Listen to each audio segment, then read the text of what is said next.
교회가 처음 시작하던 그 교회와 현대 교회하고는 비슷하지가 않습니다. 비슷하게 보면 매우 위험해요. 예수님이 승천하시고 제자들이 모여서 기도할 때는요, 사실은 생명의 살기를 느낀 때예요. 왜냐하면 예수님을 이미 십자가에 죽였어요.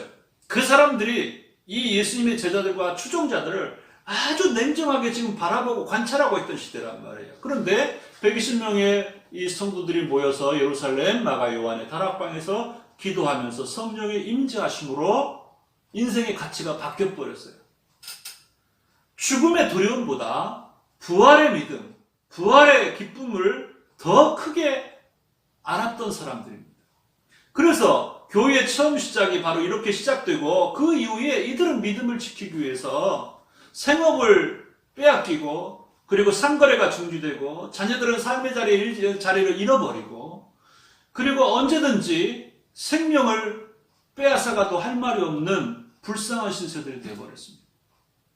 그들은 믿음을 지키기 위해서 로마 지하 묘지인 카타콤에 들어가서 카타콤을 확장해가면서 AD 313년 콘스탄틴 황제가 이 기독교를 공인하기 전까지 그런 비참한 삶들을 살았습니다. 그러나 그들은 죽음의 두려움보다 이 부활의 기쁨, 대속의 십자가와 부활의 믿음을 가지고, 그리고 그 기쁨을 알고 살았던 사람들입니다. 이 출발과 이 믿음의 삶들은 어디에서 있었냐면 바로 성령 하나님이 임재하셨기 때문에 가능한 겁니다. 그러면 성경에 관한 이야기를 드려볼게요. 처음 구약 성경이 정경으로 채택된 건 뭐냐면 AD 90년 얌니아예요. 여기는 어디냐면 지금 이스라엘의 야브누엘이라는 도시입니다. 그 당시에 70년, AD 70년에 유대와 이스라엘이 완전히 멸망했어요. 멸망하고 나서 이 야브누엘, 얌니아라는 데만 종교의 자유를 허락해 줬어요. 그래서 살아남은 유대 종교 지도자들이 바로 이 얌니아에 모여서 24권, 구약의 24권을 정경으로 채택했습니다. 우리 지금 39권이죠. 차이가 있는 것이 아니라 이 이스라엘 사람들의 유대인들의 24권은 예를 들어서 사무엘서, 열왕기서, 역대기서 이렇게 말씀하잖아요. 그러면 사무엘 상하로 나눠져 있는데 그건 70인역에서 구분이 되는데, 이분들은 한 권으로 봐요. 사무엘서, 열왕기서, 역대기서 한 권으로 봅니다. 그래서 24권이 돼요. 자, 24권이에요. 24권을 성경으로 책정했어요. 확정했어요. 그런데 그 이전에 BC 250년경, 그 다음 BC 200년경, 그러니까 기원전 한 3세기경에 무슨 일이 벌어졌냐면 이집트 알렉산드리아에서 유대인 학자 70여 명이 모여서 유대인들이 히브리어, 자기 말을 자꾸 잃어버리고 세계 공용어인, 전 세계에 흩어져 있는 자기 유대인들을 위해서 세계 공용어인 그리스, 헬라어죠. 그리스어로 이 성경을 번역합니다. 한 1년여 동안 이렇게 해서 번역을 해낸 것이 70인역의 굉장히 귀한 가치가 있는 책입니다. 이 70인역의 성경을 번역해서 성경책으로 이미 쓴 거예요. 90년이 아니에요. 그러니까 기원전 250년경이 벌써 24권의 책이, 39권의 책이 구약 성경이 책정이 됐습니다. 그리고 어떤 학자들은 에스라, 기원전 4세기의 사람이죠. 에스라가 이미 24권의 책을, 39권의 책을 확정했다라고 이렇게 보는 사람도 있어요. 그러니까 회의에서 결정한 게 아닙니다. 신약성경 397년, AD 397년에 카르타고 공회에서 신약성경 27권을 성경으로 제정했어요. 그런데 AD 100년도 안 됐을 경우에 이 바울이라든가 베드로라든가 쓴 편지들을 보면 이 책들은 누가 쓴 거냐? 성령이 쓴 거다. 그리고 교회마다 이미 성경책으로 인정하고 있었어요. 디모데후서 3장 16절 보십시오. 모든 성경은 하나님의 감동으로 된 것으로 이렇게 시작되잖아요. 베드로후서 1장 21절 보세요. 오직 성령의 감동하심을 받은 사람들이 하나님께 받아 말한 것이라고 이렇게 말하잖아요. 그러니까 성경의 모든 기록은 누가 있느냐? 성령 하나님이 하신 거예요. 성령 하나님은요, 교회에 시작된 오순절 성령 강림, 예수님의 공생의 시작인 세례 요한으로부터 세례 받을 때, 또 모든 성경의 기록, 그리고 역사, 교회의 출발, 창조 때부터 마지막 때, 이 세상의 모든 것이 끝나는 그 마지막 때 심판 때까지 함께 하시는 하나님이셨어요. 성령님은 하나님이십니다. 성령님은 하나님과 동등하신 삼위일체 하나님이십니다.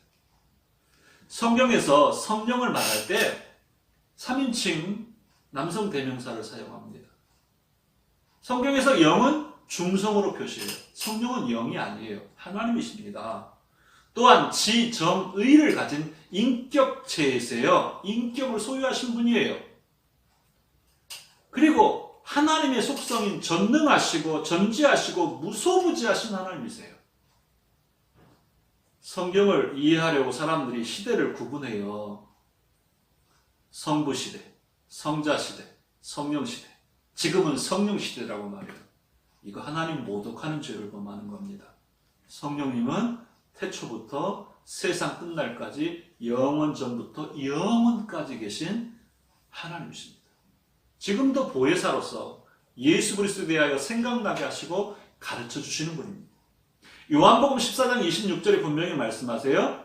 보혜사 곧 아버지께서 내 이름으로 보내신 성령, 그가 너희에게 모든 것을 가르치고 내가 너희에게 말한 모든 것을 생각나게 하시리라고 말씀하십니다. 그런데 지금 우리가 살아가는 세상에는 모든 것을, 이 세상에 살아가는 모든 것을 세 가지로 정리하여 요한일서 2장 16절에 말씀하시는데 어떻게 말씀하시냐면요. 이는 세상에 있는 모든 것이, 이는 세상에 있는 모든 것이 육신의 정욕, 안목의 정욕, 이생의 자랑이니 다 아버지께로부터 온 것이 아니요 세상으로부터 온 것이라 이렇게 말해요. 육신의 정욕이 뭐예요? 육체가 추구하는 죄 짓고 싶어하는 마음, 내 마음대로 살고 싶어하는 이 마음이 육신의 정욕이에요. 본성이에요. 죄성이에요. 죄성. 안목의 정욕이에요. 성적인 욕망이에요. 이생의 자랑이에요. 허영심이에요. 모든 것들이 부족한데도 최고인 것처럼 허영심이 있는 것처럼 착각하고 영원한 것처럼 착각하고 그렇게 포장하고 사는 허영심이에요. 이 시대를 이기고 우리 살아가야 되잖아요. 이것들을 극복하고 살아갈 수 있어야 되잖아요. 그건 성령님과 함께하는 거예요.